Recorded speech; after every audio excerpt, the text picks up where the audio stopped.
Bom dia a todos. Feliz Ano Novo, né? É a primeira vez que a gente está se falando aí nesse ano de 2023. Queria agradecer muito a presença do João Tourinho, gerente jurídico da Moodivox, que aceitou o nosso convite, né? A gente estava falando agora um pouco aqui, né, João? É sempre legal a gente poder ter um cliente falando com a gente sobre esses assuntos. A gente sempre debate entre nós esses pontos, e aí a ideia é sempre a gente poder contar com alguém que venha colaborar, como o João, que sempre tem ideias sempre criativas e boas. Dar as boas-vindas ao Jorge Matsumoto, meu sócio também. Ele que é o homem das criações, né? Ele que bola os temas. Eu só venho aqui quase como um apresentador. A voz hoje não está muito boa, não, mas vamos lá. Eu acho que, acima de tudo, a ideia aqui é um bate-papo, né? A gente tem visto muita movimentação recente sobre esse tema, né? É curioso que, quando eu era estagiário, essas discussões existiam com muita frequência, porque o Brasil, durante algum período, aderiu à convenção, né? Aí, logo depois, tem a denúncia que o presidente Fernando Henrique Cardoso faz, né? Que é alvo do que a gente vai estar debatendo hoje, né? E aí muita gente pergunta, poxa, por que 25, 26 anos depois esse assunto voltou com tanta magnitude, com tanto impacto? Houve matérias no Valor Econômico, no Migalhas, no Jota, alguns sites jurídicos publicando sobre isso, mas isso tem uma explicação, né? Houve uma mudança do regimento interno do STF no ano passado, né? E o ministro Gilmar Mendes pediu vista desse caso em outubro, né? E essa mudança do regimento diz que, quando há um pedido de vista, esse pedido de vista não pode superar 90 dias, né? Então, muito provavelmente, esse é um assunto que vai voltar à pauta agora no primeiro semestre de 2023, né? Porque o pedido de vista, esse prazo regimental, acredito eu, que deva ser cumprido, né? A ministra Rosa Weber sinalizou que eles pretendem, o STF pretende cumprir o regimento à risca, né? Então, muito voltou a se falar sobre esse tema, né? O pessoal já começou a ficar preocupado, né? E o que a gente vai tentar explicar para todos aqui, primeiro, é o status do julgamento, como ele deve se desenvolver, os votos que já foram proferidos e eventuais impactos que poderão ocorrer caso seja considerado inconstitucional a denúncia feita pelo ministro Fernando Henrique Cardoso sem a validação do Congresso. Jorge, por favor, começa. João, fica à vontade, qualquer comentário será sempre bem-vindo. E eu peço aos convidados que estão nos prestigiando, já estamos com 100 pessoas, que façam perguntas, né? A gente vai tentar, na medida do possível, responder. Tem algumas coisas que a gente realmente não sabe, né? A gente vai conversar um pouco ao longo desse bate-papo sobre eventual possibilidade de modulação, caso a decisão seja pelo retorno da convenção. Então, a gente tem que pensar num exercício de futurologia o que pode acontecer, tá? Jorge, vamos lá, a palavra é sua, amigo. Obrigado, João. Obrigado, Tourinho, que muito me honra aqui essa grande audiência aqui com os nossos clientes, amigos, que estão muito interessados em saber nessa nova polêmica, né? Começou em janeiro, ela tomou bastante corpo, é uma polêmica nova, mas, como o João falou, como o Paulo falou, o assunto ele é velho, ele é antigo, tá? É tão antigo que os ministros que começaram a votar pela DIN, pela improcedência, né, da denúncia que foi realizada pelo Fernando Henrique em 96, não estão mais. E ela é tão antiga que causou, inclusive, uma outra discussão no STF, porque depois desta DIN, que discute a denúncia do Fernando Henrique, tem uma ADC, que discute a constitucionalidade desta denúncia posteriormente. Então, olhem só, pessoal, o tema ele passou por tantas eras, tantas fases, que alguns ministros que não podiam mais votar na ADIM, porque sucederam outros que já votaram, na ADC podem. Então, a gente corre, além de causar uma grande insegurança jurídica, a possibilidade de retorno da Convenção 158, você tem também a possibilidade de você ter duas decisões diferentes, porque os ministros que não votaram na ADIM podem votar na ação direta de constitucionalidade desta denúncia.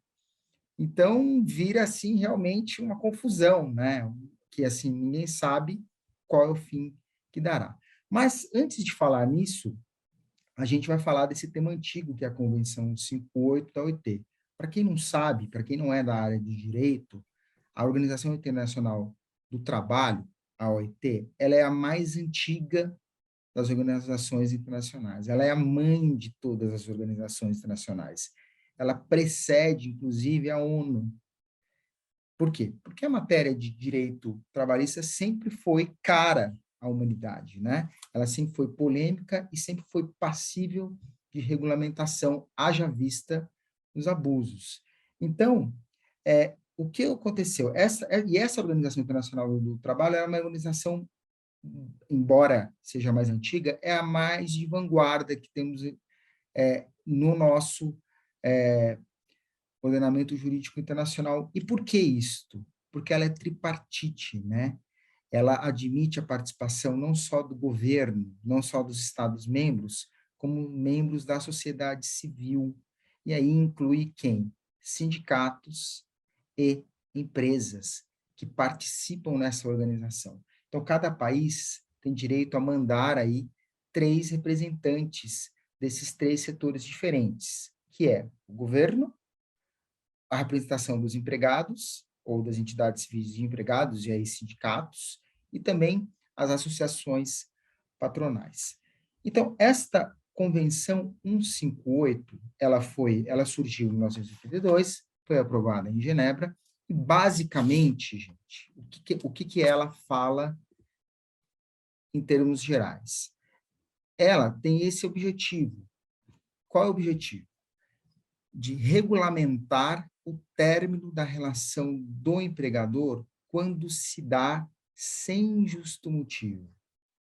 Ou seja, quando o empregador quer rescindir com o empregado, que não seja por justa causa.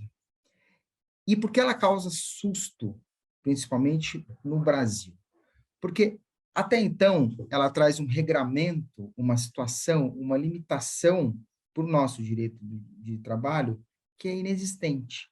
Agora, sem a Convenção 158, o empregador ele pode rescindir com o seu empregado quando ele quiser e sem dar qualquer justificativa.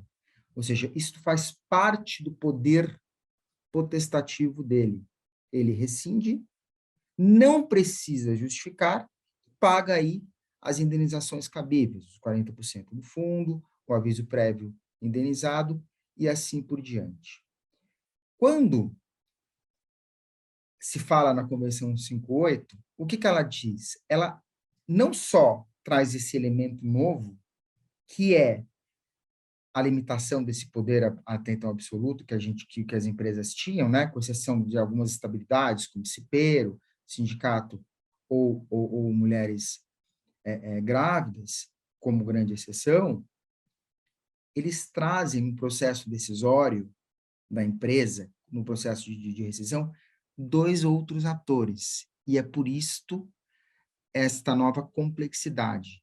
Traz nesse processo decisório de rescisão dos contratos de trabalho sem justo motivo a vontade ou a percepção do empregado nesse processo, ou seja, ele entra nesse processo decisório, ele é instado a se manifestar, na verdade é isto, tá? A convenção, ela dá o direito ao empregado ou à empregada a ter contraditório caso a dispensa envolver situações específicas dele sobre capacidade de entrega, performance, capacidade técnicas e assim por diante. E, segundo, traz o sindicato nesse processo de rescisão, quando ela se dá por questões financeiras ou capacidade de operacionalização da empresa. Então, esses dois Jorge, elementos... Oi. deixa até para todo mundo poder identificar, está falando especificamente da cláusula 4ª da convenção, tá? Que prevê o seguinte: não se dará término à relação de trabalho de um trabalhador, a menos que exista para isso uma causa justificada relacionada à sua capacidade ou seu comportamento, ou baseada nas necessidades de funcionamento da empresa, estabelecimento ou serviço. Ou seja, basicamente o que o Jorge estava explicando, e eu acho que é isso até que o Tourinho lá depois pode até comentar, que eu acho que é muito importante, até que ele vive o dia a dia da empresa, hoje a gente tem uma realidade que o empregador não tem um grande motivo para dispensar a pessoa, mas ele está sentindo que o empregado não está com muita vontade e tal, e ele não precisa justificar. Ele vai fazer o desligamento, vai pagar a rescisão, vai pagar a multa de 40%, aviso prévio, e vida que segue, né? Outros países que aderiram à Convenção 58, França, Itália, Espanha, o desligamento do empregado ele é muito mais complexo. Por quê? Porque eles necessariamente têm que demonstrar que havia uma justificativa para isso, né? Ou seja, caso haja um questionamento, o empregado tem o direito, como o Jorge muito bem colocou, de perguntar, mas por que eu estou sendo demitido? Né? E aí tem duas situações. Ou uma baixa performance e um motivo justificado. Vejam, não é justa causa, gente. Não é justa causa. Justa causa está prevista no artigo 482 da CLT. O que a gente está falando aqui é um motivo justo, né? Que é diferente da justa causa. A justa causa é uma situação muito grave e a pessoa não recebe as indenizações previstas na lei. Tá? O que a gente está falando aqui é um desligamento com pagamento de uma indenização, caso a convenção volte ao nosso universo jurídico, né? É o desligamento sem justa causa, tá?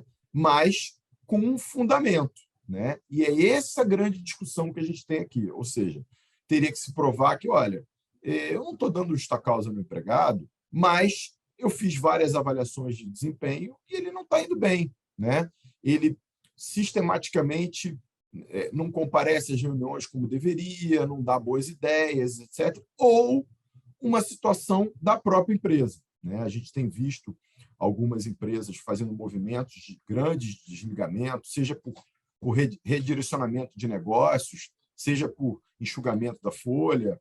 E aí é uma questão mais da empresa demonstrar que havia uma necessidade financeira para isso, né? Então, assim, tudo que a gente vai estar conversando hoje perpassa pela cláusula 4ª da Convenção 58 da OIT. Tá, Jorge? Eu achei importante fazer esse comentário já no início, porque todo mundo... A gente ouviu, né, João, muita gente falando assim, agora só pode mandar embora por justa causa. Não é isso. Justa causa está lá no 482, aquelas 7 ou 8 hipóteses, né? O que a gente está falando aqui é um desligamento sem justa causa, mas com uma fundamentação, né? Então é isso, né, Jorge? Ou seja, a grande discussão é essa, né? É isso. Há algo que até então eu tinha uma plena liberdade para me organizar ou para decidir. Agora eu tenho dois elementos que até então eram alienígenas e agora vão participar do meu processo decisório de rescisão. É novo, não estamos acostumados e tudo tende a ser muito polêmico e confuso se não tivermos muito bem organizados os procedimentos da empresa. Então, falando ainda da Convenção 58, né, que proíbe aí a demissão sem justo motivo, ela traz essa causa justificada, né, e que se não comprovada de uma forma muito clara e por quem. E aí é importante, a convenção ela é muito clara em relação ao ônus da prova desta causa justificada da empresa. Se ela se der por motivos técnicos, financeiros ou por capacidade do empregado, este ônus, assim como é o da justa causa atual, é da empresa. E que se não devidamente comprovado, ao nosso ver, e pelo fato de ser criado a ampla defesa, né, nesse processo decisório e o contraditório pelo empregado ou pela entidade sindical, se isto for mal feito, descuidado, existe aí um risco muito claro que nos rodeia, isso para as empresas se adaptarem, que é a reintegração. É esse o grande motivo, tá? Existe uma possibilidade de que esta decisão seja questionada e, em última instância, ser anulada se eu não provar esta causa justa de desligamento sem justo motivo. E ela é muito clara, a convenção, em que ela diz que a causa justificada ela tem que ser relacionada, ela tem que estar intrinsecamente ligada aí ao comportamento ou capacidade do empregado, ou seja, isso tem que estar muito bem mapeado, muito inequívoco, se isto for abordado, e também por questões de funcionamento da empresa, capacidade técnica, financeira ou sobrevivência por alguma ameaça tecnológica, tem que estar muito bem plasmado, né? Tem que estar uma transparência plena nos documentos e o impacto disto indiscutível para que seja tomada a decisão de desligamento. Então, gente, é muito complexo, muito subjetivo e passível de questionamento. Então, vejam, de um cenário que nós tínhamos de total liberdade, né? Agora nós temos um cenário de quase João Tourinho e Póvoa, a meu ver, engessamento, né? Porque isso toma tempo, isso toma capacitação para a gente identificar, isso toma organização procedimental para ver quem vai ter o poder decisório, quem vai decidir no final do dia sobre a validade ou não da dispensa e quanto tempo isso vai demorar. E aí o questionamento é, estamos preparados para isso? Né? Estamos preparados para franquear esse poder decisório? E qual é o efeito disso a médio prazo? Né? Ou seja, como que isto vai ainda povoar ainda mais o nosso já pesado contencioso? Porque não tenha dúvidas de que isto será um dos principais objetos de ações ou temas no TST, se for devidamente implementado ou não, tá? Ô, Jorge, na década de 90, né, eu já vi muitos casos de reintegração por causa da Convenção 58.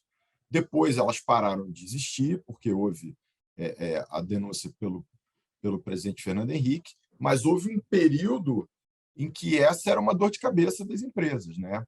E é um pouquinho... Acho até que tem uma pergunta aqui do Bruno, que ele pergunta aqui... Você comentou que ao desligar imotivadamente um empregado, a empresa deverá justificar e dar o contraditório ao empregado. Se implicará em todas as demissões, independente do motivo, esse procedimento de desligamento se assemelhará a uma sindicância? Legal a pergunta do Bruno. O que acontece? Essa é uma resposta que a gente ainda não consegue dar. Por quê? Porque muitos defendem que a simples adesão à Convenção 58 por si só não faz com que você tenha que justificar todas as demissões. O que a Convenção 58 eventualmente faria seria obrigar a ter uma lei complementar que venha regulamentar a adesão feita pelo Brasil, né? Ou seja, o Brasil adere, se ele tiver que aderir à Convenção 58, ele teria que gerar uma lei complementar esclarecendo como seria feito o procedimento para que a empresa pudesse fazer o desligamento de um empregado de forma justificada e não por justa causa, né? Então, assim, por que esse debate é importante agora? Esse debate é importante agora justamente porque a gente tem algumas questões pela frente, né? Talvez, como o Jorge muito bem colocou no início, a gente tem uma ação direta de inconstitucionalidade e uma ação direta de constitucionalidade, né? Elas são totalmente contraditórias, né? Mas se o STF, ao julgar, der o encaminhamento, ou seja, olha, o presidente Fernando Henrique não poderia ter denunciado a Convenção 58 sem que isso tivesse sido levado ao Congresso, e por isso essa denúncia foi inconstitucional, o STF deveria, na minha modesta opinião, modular os efeitos e dar um caminho. Olha, a Convenção 58 passa a existir no mundo jurídico brasileiro, mas ela não é autoaplicável, uma vez que ela demanda uma lei complementar para que se faça a sua regulação, tá? Então, a pergunta do Bruno, apesar de boa, ele, nesse momento, parece que não tem uma resposta clara. A gente realmente necessita que o julgamento do STF se conclua para que a gente possa ter uma visibilidade um pouco melhor sobre isso. Mas a gente tem que falar sobre o assunto. Esse assunto não pode ficar batido e um belo dia sai uma notícia de que ela foi julgada sem que a sociedade tenha conversado e analisado os riscos e eventuais impactos. João, Pova, bom dia. Queria agradecer a você, Jorge, também agradecer a você diretamente pela oportunidade de a gente estar trocando aqui um pouco de que nós estamos entendendo do cenário atual. Realmente, retornando um pouquinho a um ponto que o Jorge comentava, isso pode engessar, isso realmente é um receio, mas, além de ser um receio, é um objetivo. Na realidade, analisando quando a Convenção foi construída, na época, o objetivo era enfrentar os avanços tecnológicos. Ou seja, nós estamos declarando aqui nesta convenção que nós não queremos que a tecnologia acabe por retirar muitos empregos e crie um grande contingente de pessoas desempregadas. Então, me parece que no momento em que a convenção foi construída, realmente o objetivo era esse, era engessar tecnologicamente. Então, você vai evitar de ter casos, de perder pessoas que, enfim, vão ser substituídas por máquinas ou computadores. Então, é um problema e realmente vai exigir um pouco mais de criatividade, a gente vai falar um pouquinho mais à frente, mas eu queria só trazer esse ponto que, infelizmente ou felizmente, a Convenção 58 ela trouxe como objetivo enfrentar os desafios dos avanços tecnológicos no mercado de trabalho. Sem dúvida, João. É exatamente isso. É o fabianismo, e você vê que né, isso João? tem 25 anos, né? Exato. Esse receio já é bem estudado na história, que é o fabianismo, né? Que é aquele medo assim, de perder os empregos por máquinas, etc. Mas, assim, então, assim, gente, quais são os 4 pilares dessa convenção? É justamente o contraditório, como eu falei, é trazer uma causa justificada para isso, tá? A ampla defesa para quem está sendo desligado e 4, né? O efeito dela. Qual é a causa se você não segue isso? Que seria a indenização equivalente, que muita gente já defende que a gente já tem esta indenização por rescisão sem justo motivo, que é a multa do fundo, os 40%, o aviso prévio indenizado e assim por diante. Então, estes 4 pilares, a indenização ou a reintegração, que é um risco premente, gente, né, de você ter isto anulado ou questionado, tá? Último ponto em relação à convenção. Isso aqui esse slide é justamente para dizer em linhas gerais, no que ela impacta juridicamente. E o último ponto, não vale ser causa justificada, e aí indo muito de encontro, né, com os direitos trabalhistas primários, que a gente chama de Standard Labor Law, né, justificar ter essa causa justificada por fato dele pertencer a algum sindicato, omitir opiniões na empresa, se queixar contra a empresa, e questões, obviamente, constitucionais de discriminação, né? Seja por questões de raça, cor, sexo, estado civil, gravidez, religião, e assim por diante. Isto não é causa justificada, tá bom? É isso. Jorge, eu queria só encerrar aqui, na verdade, trazer mais um ponto de impacto jurídico, que é relevante, mas não efetivamente para os direitos que vão ser discutidos em forma de desligamento. Mas a questão do acesso à justiça no Poder Judiciário trabalhista, ela é um pouco mais complexa quando a gente fala nos efeitos desse acesso à justiça, né? Da qualidade, não só da questão quantitativa, mas qualitativa das decisões que a gente tem no Poder Judiciário trabalhista. E é uma coisa muito interessante que a Convenção traz, e a gente parte do pressuposto que, a partir do momento que a Convenção entra no regime jurídico internacional, ela tem que ser seguida de forma restrita ao que está exposto nela, ela supera, talvez, uma má vontade ou um desejo de não efetivar o uso de tribunais arbitrais em esfera trabalhista de uma forma mais ampla. A Convenção não faz limitação de uso, não é necessário que você seja eventualmente um empregado hipersuficiente. Então, ela traz a possibilidade de que os recursos, os julgamentos, as discussões relativas a contratos de trabalho, de forma ampla, seja feito em tribunal arbitral. E isso nós sabemos que é um questionamento que sempre surge, que é, olha, mas e aí, vamos para a arbitragem? Não vamos? Não, mas tem os requisitos, além dos requisitos, tem a forma, porque talvez, quem sabe.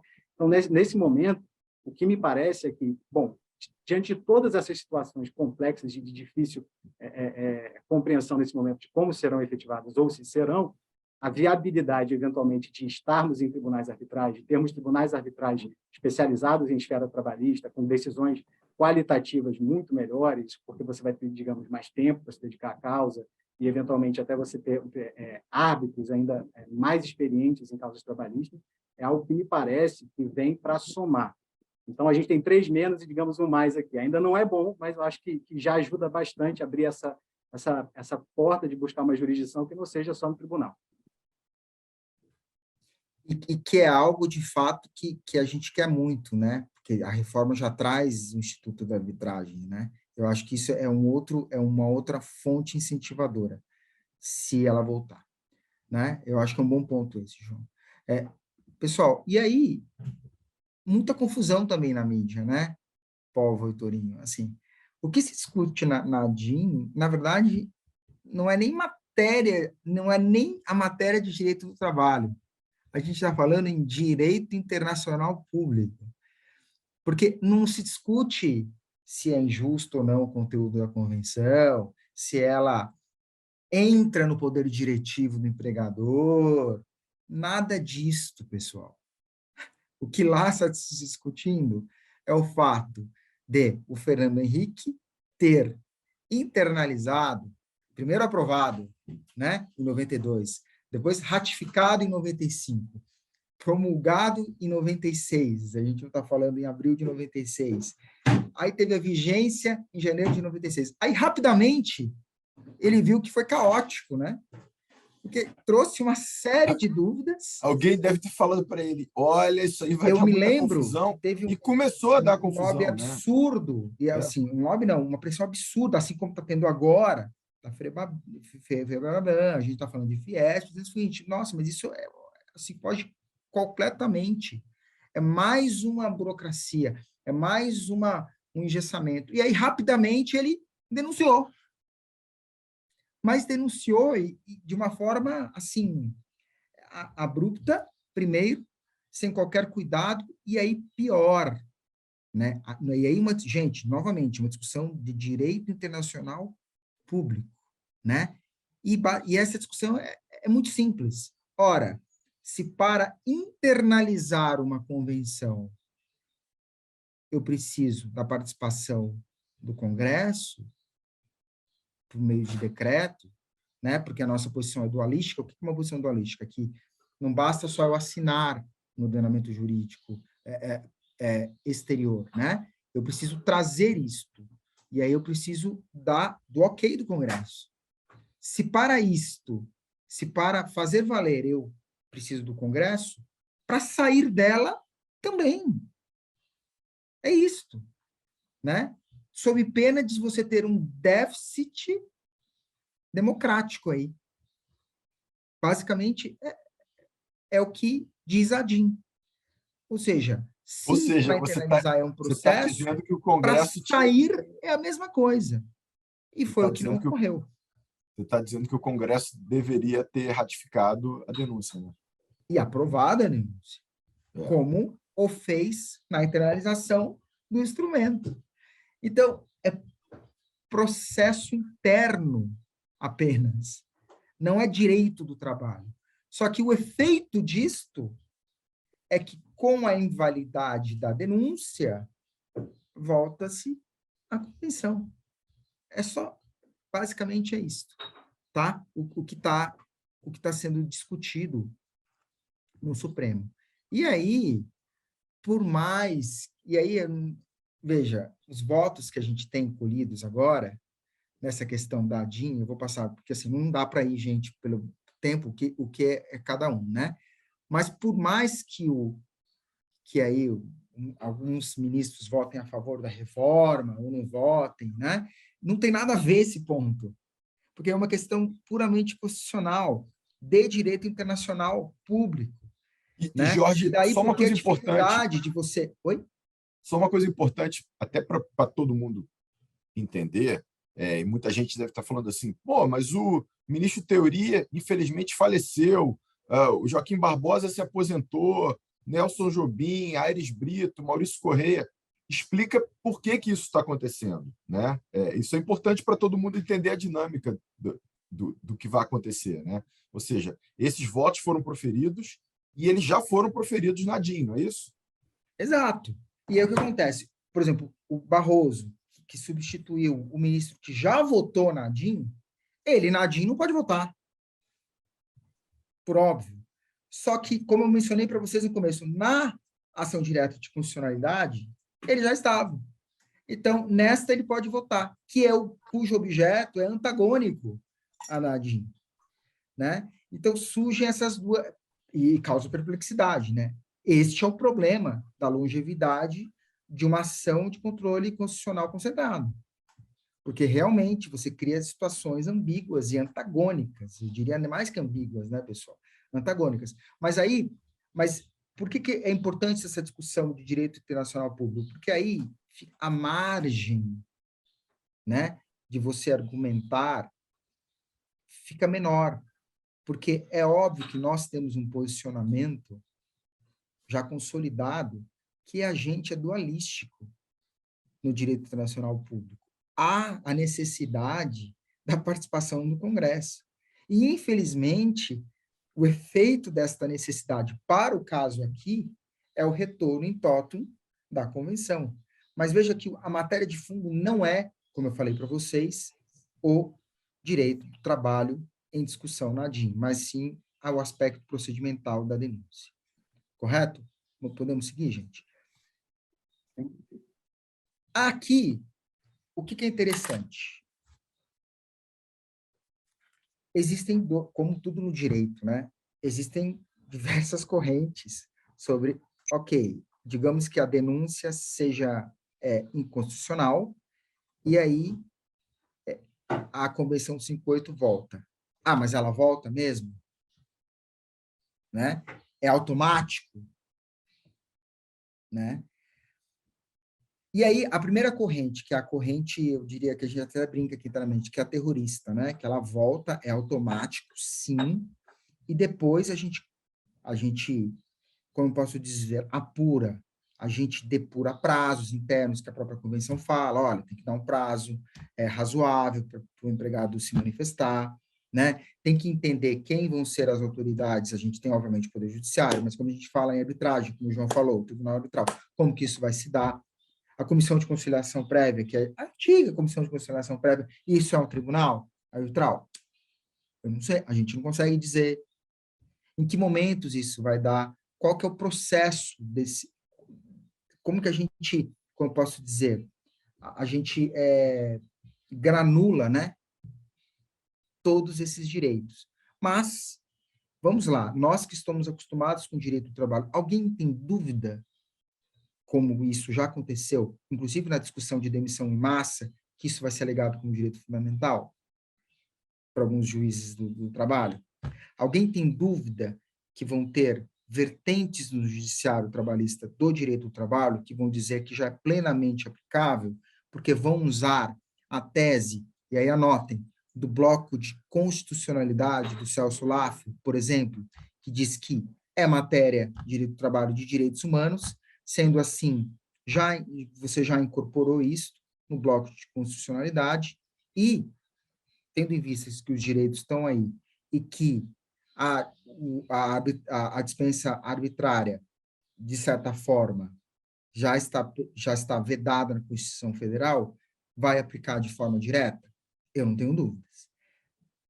Já aplicava a convenção, se já aplicam a Convenção 158 de forma indireta em caso de demissão coletiva, ou demissão em massa, a gente viu imensamente, sem ter lei que assim dissesse, a nossa jurisprudência, que eu diria que é uma jurisprudência trabalhista bastante criativa, estabelecem até percentuais de dispensa de demissão em massa, o que é ou não.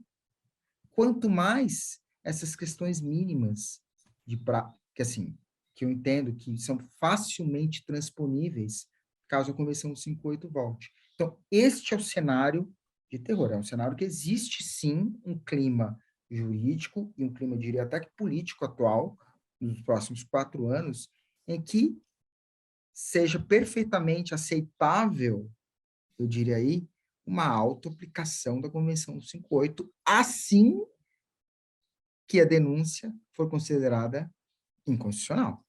Ô, Jorge, então, assim, não, eu concordo 100% contigo. Por que a gente inicialmente fica preocupado? Porque a gente conhece o judiciário, né? O João muito bem falou das câmaras arbitrais e tal, mas a gente sabe que boa parte das pessoas que serão desligadas depois do julgamento, caso ele venha a ser considerado, se a denúncia venha a ser considerada inconstitucional, eu não tenho dúvida de que vão chover reclamações trabalhistas pedindo a reintegração e os salários do período, né?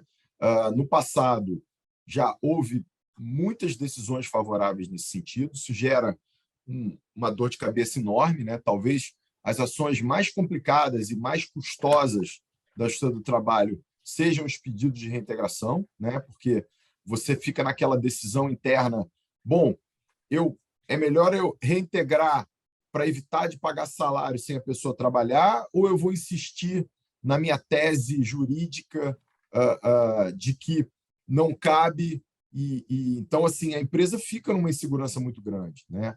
Acho que, de uma certa forma, esse slide, ele é um slide que tem o objetivo de demonstrar que existem vários argumentos para que, mesmo após uma decisão, tá?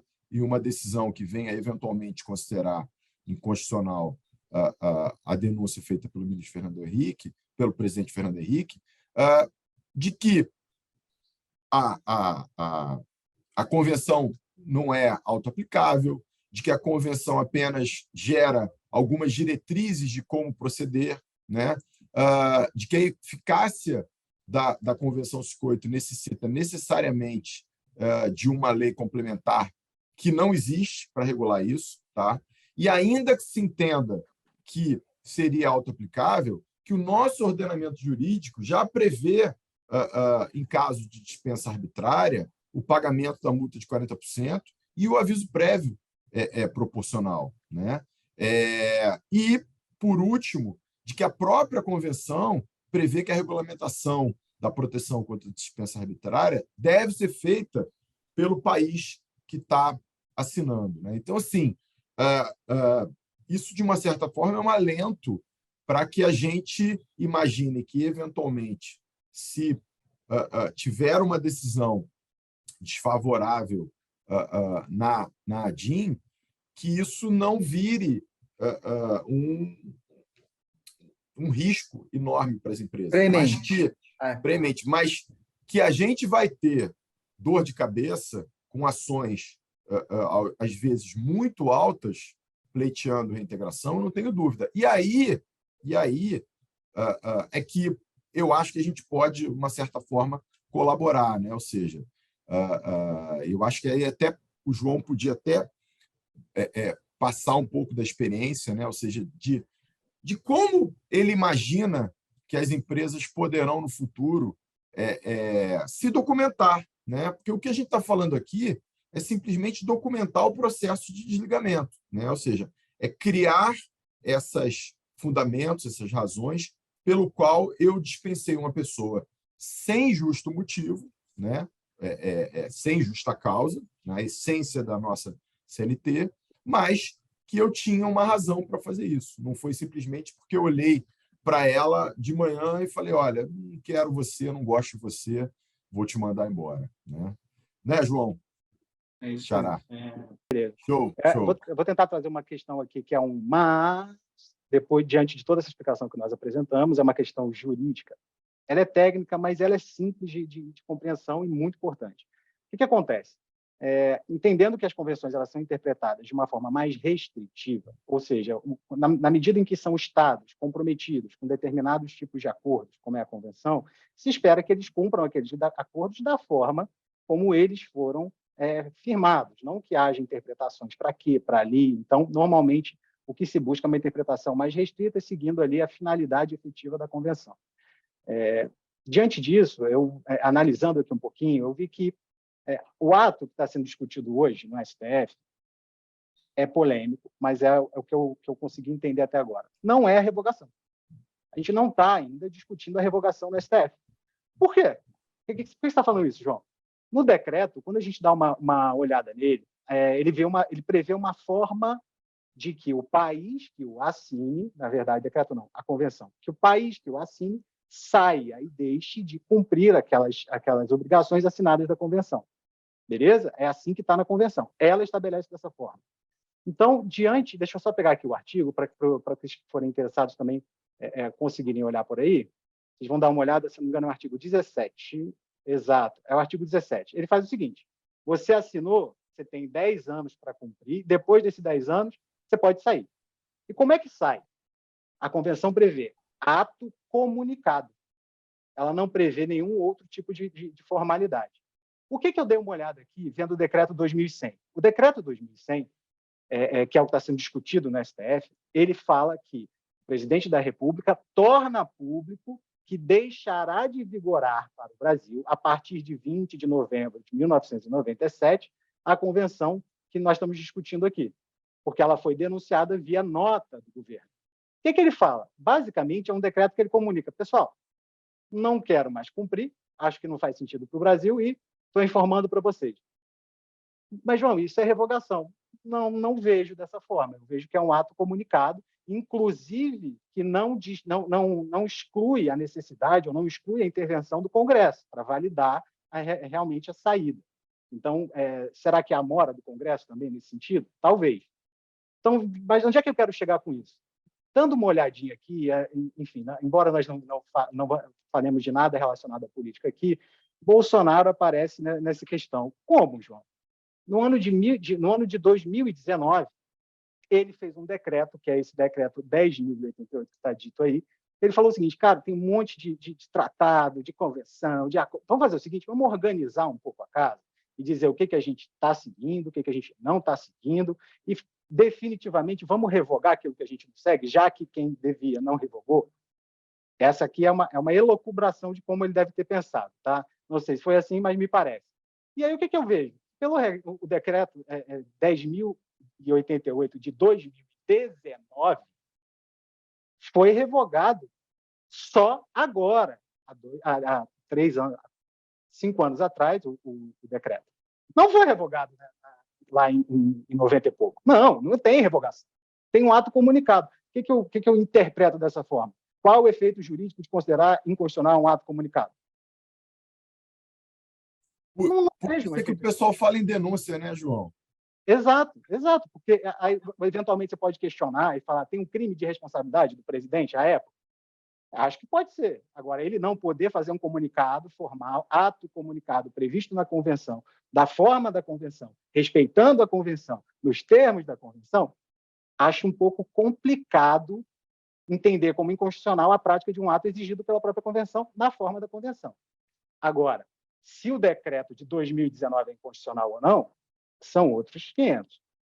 Mas não me parece que haja efeito jurídico possível de aplicabilidade imediata, etc., enquanto não for analisado o novo ato. Enquanto não for analisado esse novo decreto, que tem uma série de outros decretos que foram revogados. Então, eu também estou aqui para poder ajudar um pouco a apimentar o debate, mas na minha compreensão do tema, olhando aqui um pouco mais detalhadamente, eu deixei um pouco de ficar assustado. Digamos que eu reduzi um pouco. Eu estava tomando 500 ml de chá de camomila, agora eu passei para 300. Ainda estou um pouco ansioso com a situação, mas eu vejo que há algum fundamento jurídico que não é trabalhista. Não estou falando de direitos humanos, estamos falando aqui agora de uma produção legislativa de seus efeitos no Brasil, que eu acho que digamos aí, tem caldo. Eu acho que há questões jurídicas muito importantes a ser debatidas, inclusive que não é objeto daquela ação de 90 e pouco. Então, o que está no final do dia é o seguinte: ganha, mas não leva. Ganhei. É isso. O ato está inválido. O ato está inválido, mas e esse outro? Exatamente. Muito, muito bem ressaltado. Eu acho que não sei se a intenção do ex-presidente Bolsonaro era essa, né? Ou seja, eu me lembro, sim, houve até alguma movimentação grande, porque realmente havia uma dúvida muito grande em relação a vários pequenos decretos, convenções. Isso estava realmente confuso, e esse decreto ele tratou de dezenas de normas, de pequenas normas, ajustando isso tudo. Não sei se o objetivo era esse, ou seja, se eventualmente o STF tratasse da denúncia feita pelo presidente Fernando Henrique, se aí teria... Não, olha só, tudo bem, lá atrás ele denunciou, ele não poderia ter feito isso, tal, mas o fato é que agora tem um decreto tirando o Brasil da Convenção 158, e aí teria que ter uma nova ADIM para tratar desse decreto mais recente, né? Então, assim, concordo com você, mas eu acho que isso tudo é parte da nossa obrigação, enquanto membros da sociedade, de debater e trazer à luz essas discussões tão interessantes, né? Exatamente. Então, esse aí eu só queria apimentar um pouco, porque é um ponto aí importante, assim, peço a todos também que estão aqui acompanhando conosco, pensar um pouco mais sobre o assunto, porque vale muito a pena e entender um pouco se realmente teremos que fazer algo imediatamente ou há como atuar de outras formas, claro, com a atuação de advogados mais experientes, experimentados nos tribunais, para levar ações eventualmente coletivas, enfim, para tentar discutir exatamente esse ponto, né? Isso é uma possibilidade. Muito obrigado, João. Eu acho que, então, complementando o que o Povo falou, o Povo agora... Bom, primeiro que a apresentação vai para todos que estão aqui no webinar, enfim, a gente vai encaminhar, por favor, peçam para a nossa assessoria de comunicação.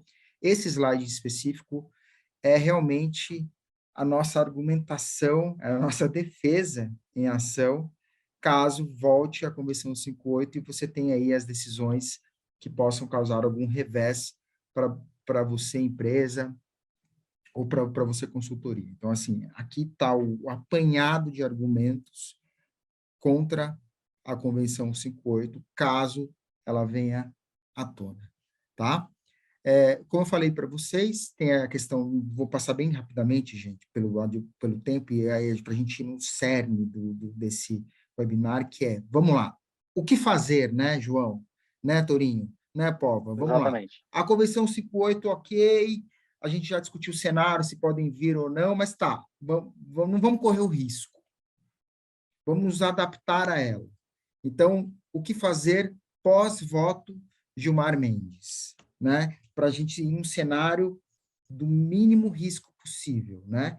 Então, para a gente ir direto nesse ponto. Então, aqui a gente fez uma breve explanação também da ADC, os ministros que votaram na DIN e que não votaram e que vão votar na ADC e que pode causar esta confusão imensa. O João explicou aqui a questão da comunicação, né?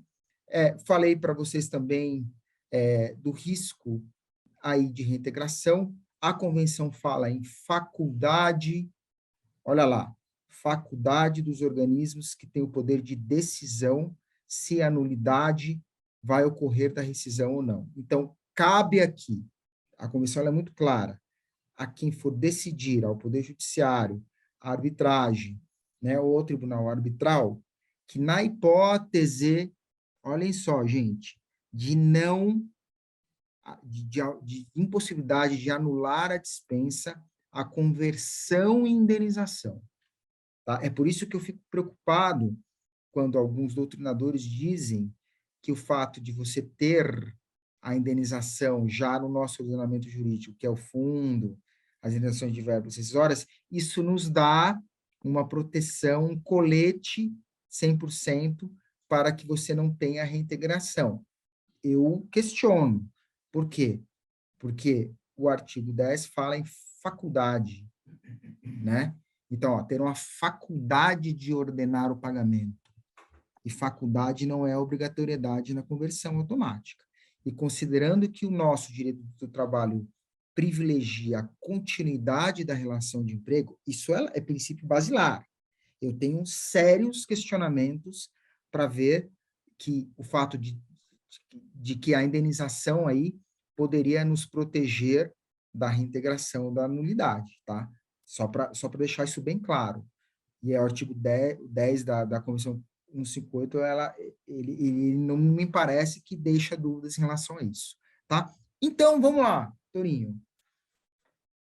A convenção veio, aumentaram as demandas, que é o que eu não quero, os questionamentos, me trouxe uma insegurança jurídica terrível, porque eu não vou poder ajustar head account nenhum, burocratizou. A informalidade, não tenham dúvidas, quanto mais o país engessa o seu processo decisório de término de relação de emprego, mais a informalidade cresce. Isto já está mais que provado por diversos estudos da OCDE, tá? Engessou meu poder de decisão, de certa forma, limitou, e aí a questão da dispensa. O que fazer, Torinho? O que você, pela mão de Vox, começaria já a se mexer ou a ajustar para que não tenha, acima de tudo, problemas de reintegração ou discussões em relação a isso? Vamos lá.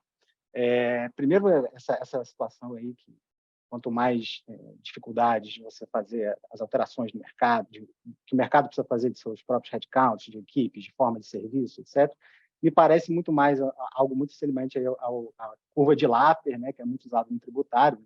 Aqui eu estou fazendo só uma analogia, em que quanto mais direito você dá, vai chegar no momento que simplesmente vai começar a não ter emprego, né, porque você tem muito mais direitos do que deveres e acaba ficando essa equação muito difícil de ser fechada. Então, primeira coisa, eu também atuo aqui na parte de proteção de dados, então vai ser muito bom aqui trazer um pouco dessas duas áreas, trazer um pouco do digital aqui para o jurídico, né, que faz muito sentido.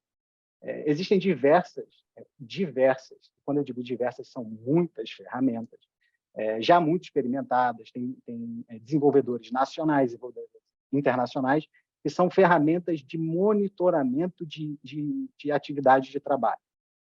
Essas ferramentas elas conseguem te trazer nível de eficiência do trabalho.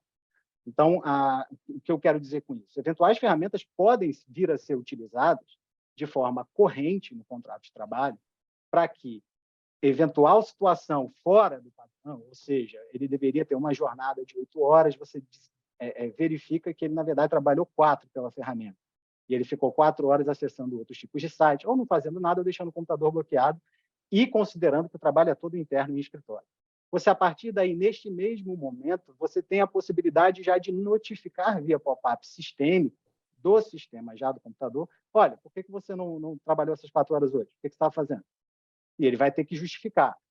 Para que isso? Você está burocratizando, João? Não. Na verdade, o que eu estou fazendo aqui, eu estou distribuindo cookies, né? O termo cookies da internet, só para lembrar o pessoal aí que talvez não conheça, ele vem do conto de João e Maria. Que, na verdade, o conto original, eles usavam cookie, pedaço de biscoito, para saber o caminho.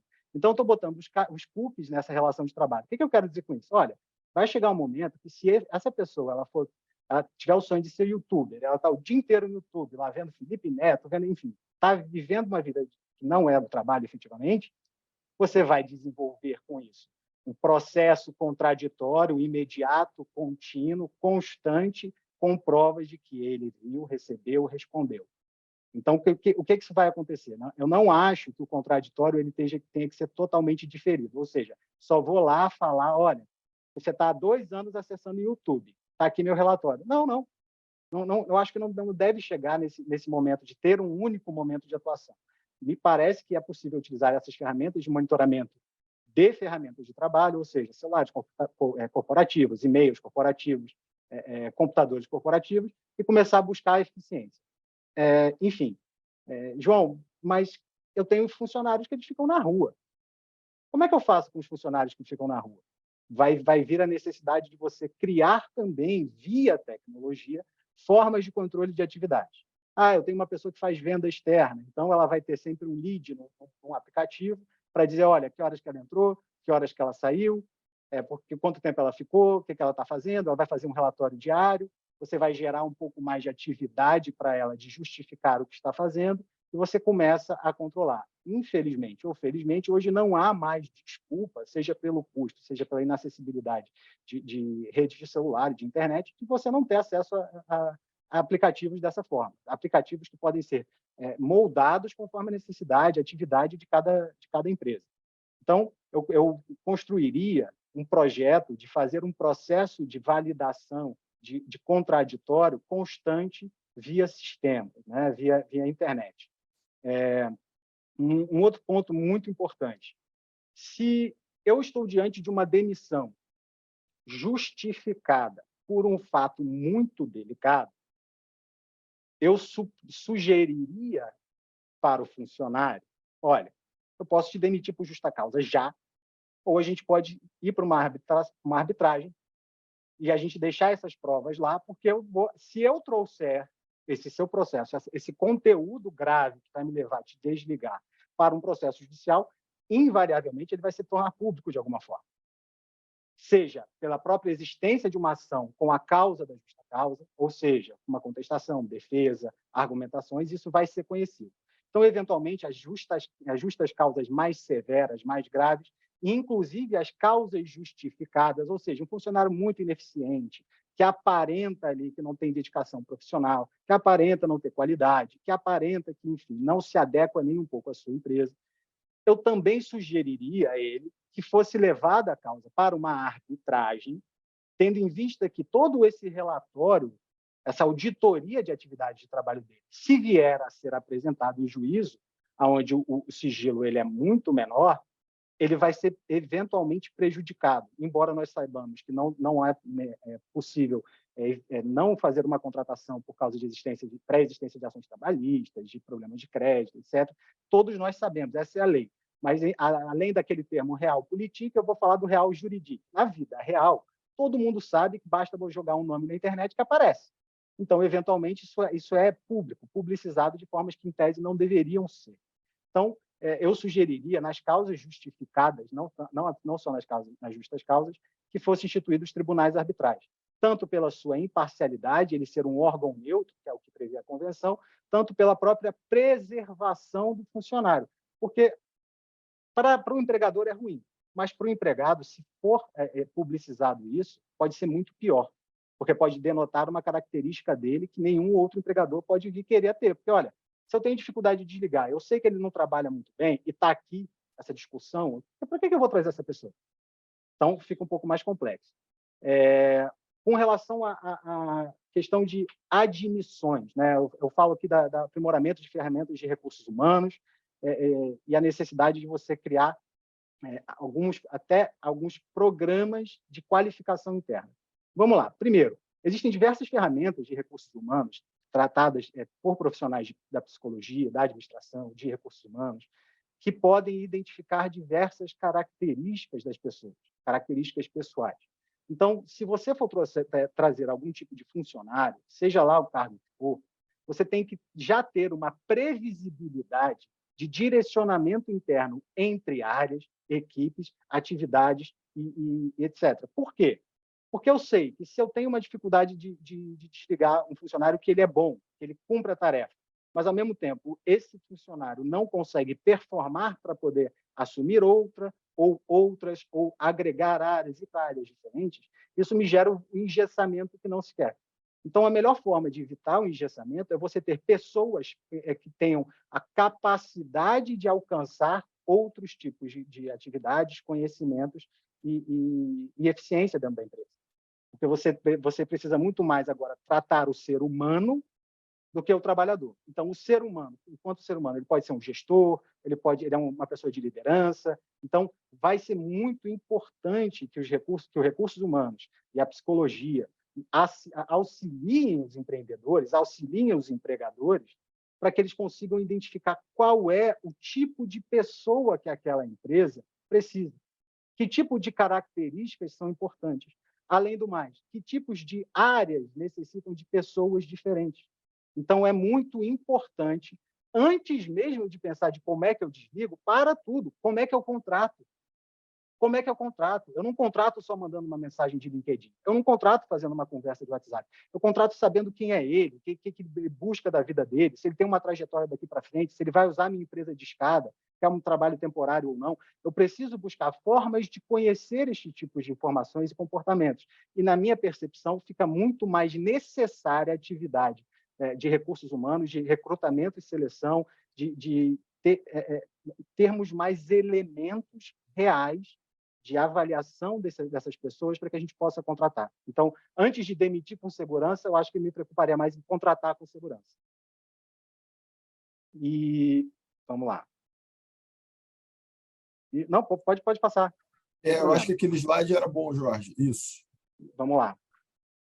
Então, aqui a gente está tratando dos métodos de avaliação que não são só relacionados a metas e desempenho pessoal, desempenho profissional. Você tem que avaliar a performance de outros níveis, ou seja, como é que a relação interpessoal dessa pessoa, como é que ela se comporta, como é que ela entende a empresa.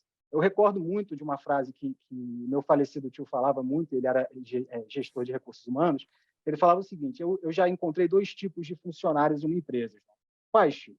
A ele: os funcionários que são gatos e os funcionários que são cachorros. Como assim?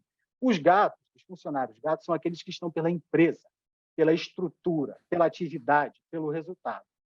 E os funcionários do tipo cachorro, eles estão lá pelo seu gestor, pelo seu líder, por outras pessoas, elas estão pelo ambiente.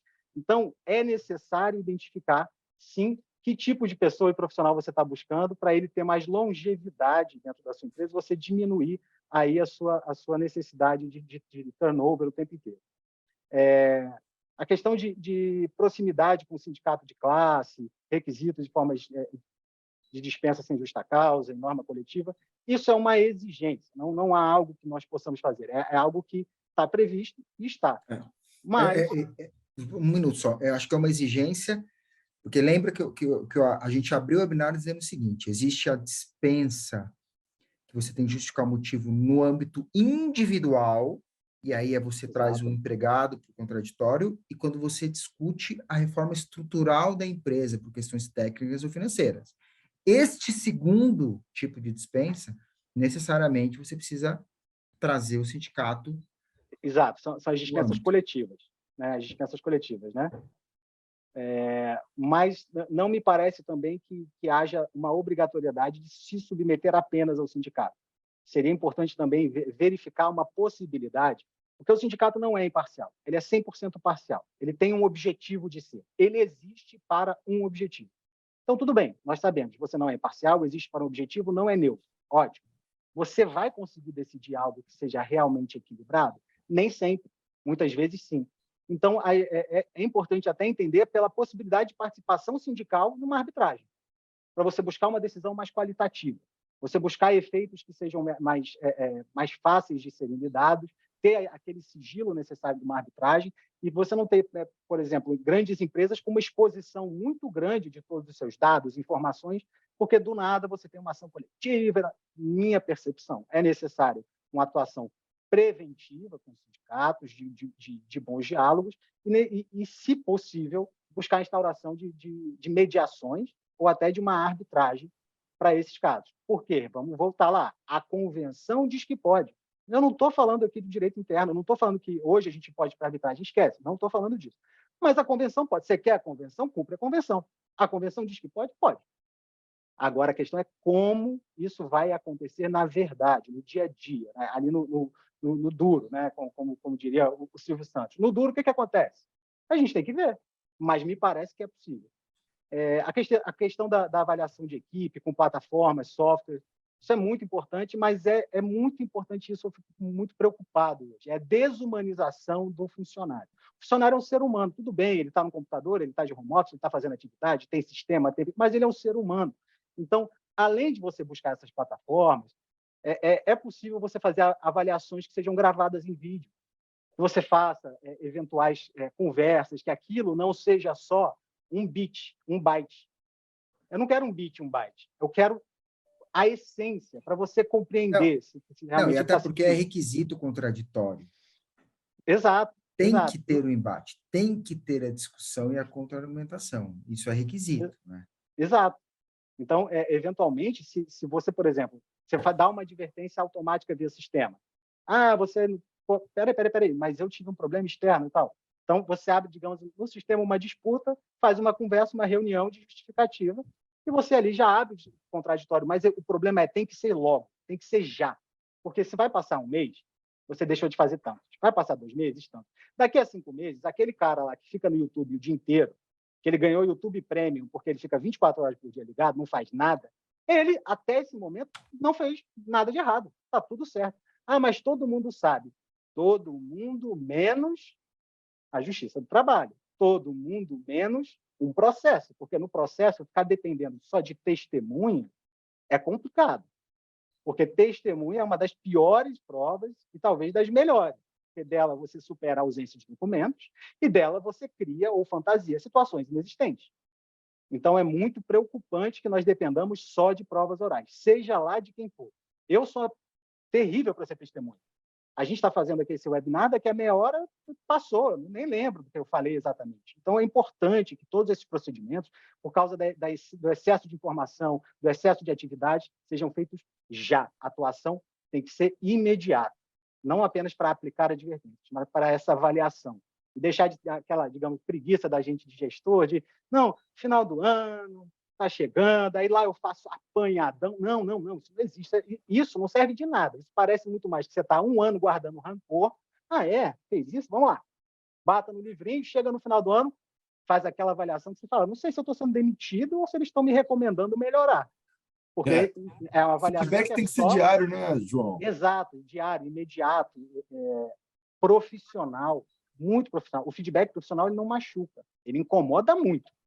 Ele incomoda, mas ele não machuca, porque ele é um feedback profissional. É questão de atividade, execução e resultado. Atividade, execução e resultado. Se esses 3 pontos estão sendo questionados, não a personalidade, o jeito de ser, o tamanho da barba, o tipo de cabelo, mas, assim, se é um critério objetivo e profissional, tem que ser feito já. Isso é muito importante. Os outros critérios que não são efetivamente profissionais, políticas internas, dress code, etc., também fazem parte dessa avaliação. E também podem ser apresentados aqui, inclusive com fotos. Você pode dar um jeito de fazer esse tipo de sistema. Claro que a imaginação do gestor e a sua necessidade vão aí dar a cara do sistema que vocês vão usar. Porque os sistemas, hoje, eles agregam diversas ferramentas, tem ferramentas em apartado e tem ferramentas criadas para cada caso. Então, vamos lá para agilizar bem rapidinho.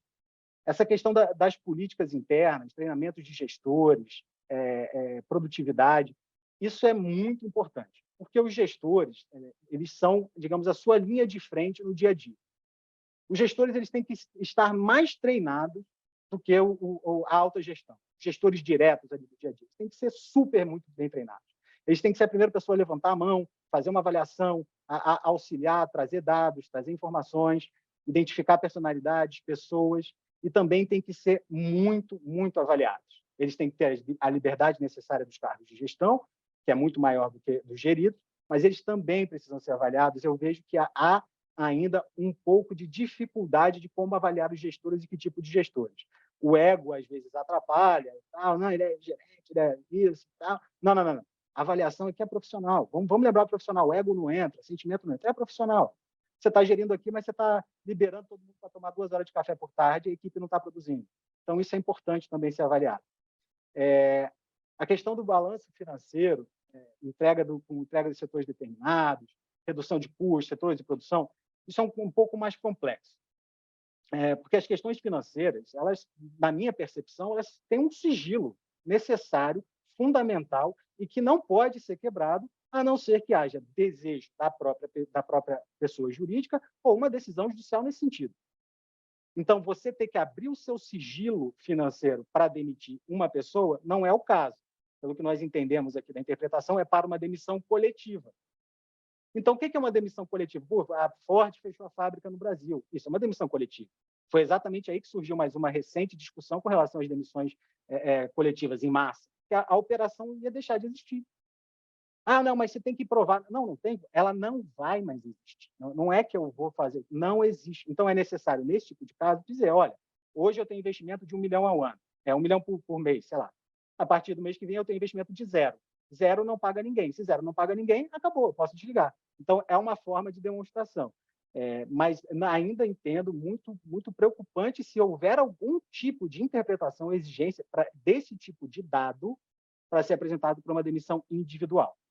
Me parece muito delicado. Então, João, por isso é que a gente não tem dúvida de que tem que ter uma lei complementar para regular esse tipo de situação, né? Ou seja, a gente vai ficar numa insegurança jurídica maior ainda se você tiver todos esses questionamentos, todas essas necessidades, sem que você efetivamente saiba o que você tem que fazer, né?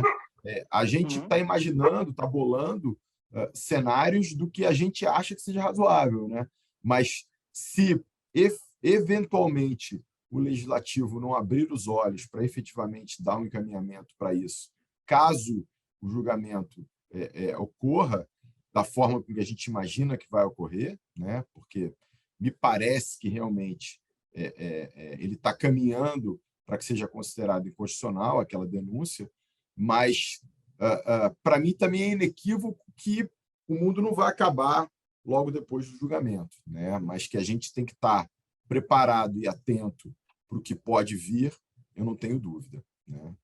E nesse ponto, encerrando aqui a minha participação, como todos que me conhecem sabem que eu repito isso sempre, papinho não é papelzinho. A gente, mais do que acha, a gente está lendo aqui a convenção, pessoal. Está no artigo 1º.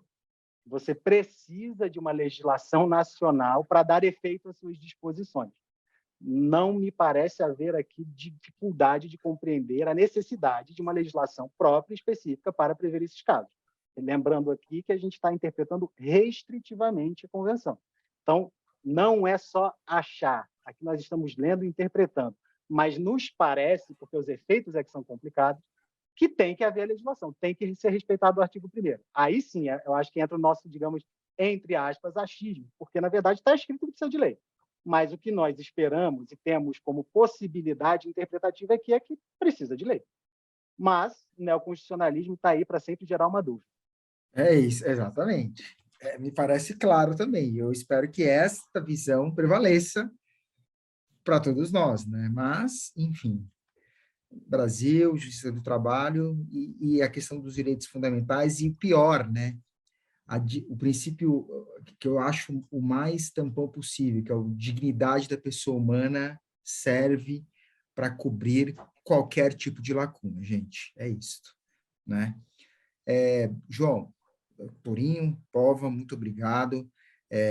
A gente teve aqui uma pergunta do Bruno, que eu acho que já foi respondida pelo João. Ele diz que, enfim, Jorge comentou que ao desligar motivamente o empregado, a empresa deverá justificar e dar direito ao contraditório. Isso se aplicará a todas as demissões? Sim, todas as demissões. A gente está falando todas as demissões sem justo motivo, tá? E esse procedimento de desligamento se assemelhará a uma sindicância? Acredito que sim. É esse o problema da burocratização, né, e do engessamento. Você vira como se fosse funcionário público, Basicamente é isso. Você precisa de um processo administrativo para você desligá-lo. E que é um processo administrativo e você tem um terceiro atuante num governo que agora é predominantemente pró-empregado, né? Então, assim, vira realmente você franquia, gente, você franquia o seu poder de decisão também com o terceiro. E é por isso que está todo mundo assustado, tá? Caminhando para o fim, o escritório, obviamente, está à disposição de todos para o que vocês quiserem, para capacitação, cursos e acompanhamento, inclusive, dessa discussão no STF. Agradeço muito, muito, muito ao Torinho aqui, enfim, que está vivendo isso na pele e que passou aí o que ele já está implementando na Mundivox, ao meu sócio Povo aí com suas complementações bem incisivas e realmente esclarecedoras. E aos meus amigos, aos clientes que tiveram pacientemente nessa 1h30 de terça super caótica, super trânsito aqui em São Paulo, enfim, e que puderam acompanhar No Rio essa discussão tão também, relevante. fechou o túnel Rebouça, estava o caos aqui, entendeu? No Mas Rio, né? conseguimos fazer bem, realmente, Jorge, agradeço ao João, eu acho que é muito legal a gente poder ter batido esse papo juntos e tentar passar um pouco do que são as percepções que a gente tem sobre esse tema, que é tão inquietante, né? Inquietante e que agora, no próximo bimestre, vamos ver o voto do Gilmar, né? Inclusive Exatamente. quanto à modulação em relação a isso. Estamos todos ansiosos a isso. Exato. Excelente manhã para vocês. João, exatamente. Queria só agradecer aí a todos, ao Jorge, ao Povo. É mais do que um prazer, é uma honra estar com duas autoridades aqui de direito do trabalho, pessoas que são sempre meus gurus aí. Eu sempre estou discutindo, trazendo questionamentos, não necessariamente do dia a dia de trabalho, mas um pouco mais gerais. Agradecer a todos que participaram aqui e me colocar à disposição se houver algum tema, algum assunto, se vocês quiserem trocar. Depois eu passo ao Jorge meu e-mail, vocês podem também entrar em contato, estou à disposição. E, mais uma vez, muitíssimo obrigado. A oportunidade do Bichara também, advogados, do Dr. Bichara, o fundador, a todos que estão acompanhando. Muito obrigado e tenham uma excelente manhã. Um abraço, gente. Obrigado, gente. Um abraço. Fiquem bem. Tchau, tchau. Tchau, tchau.